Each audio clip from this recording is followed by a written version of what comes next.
Assalamualaikum warahmatullahi wabarakatuh. Sebelumnya perkenalkan nami Abdi Gia Saenia Angeli. Dina kesempatan kali ieu Abdi bade masihan tips ka rencang sadayana pikeun hirup sehat bimah kanggo pancegahan panularan virus corona. Hayu urang simak tips-tipsna. Tips nu kahiji. Wawasu pananganan anjeun samemeh jeung selesaina ngalakukeun kagiatan. Tips anu kadua, nganggo masker upami bade indit ka mana-mana. Tips anu katilu, ngakonsumsi katuang sareng minuman anu nganingkatkeun kakiatan badan.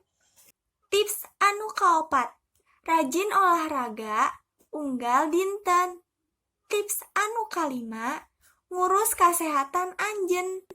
Tips anu kaenam, minum 8 gelas cai per poe. Tips anu katujuh, hindarkeun panon, cangkem, sareng irung, khususna dina pananganan anu kotor.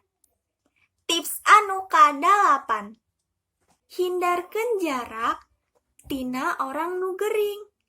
Tips kasambilan, ngajaga lingkungan tetep bersih.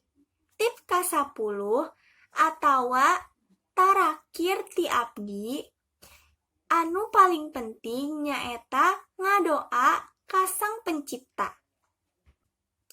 Sekian tips 3 kanggo pencegahan virus corona ieu. Wilujeng katun. Wassalamualaikum warahmatullahi wabarakatuh.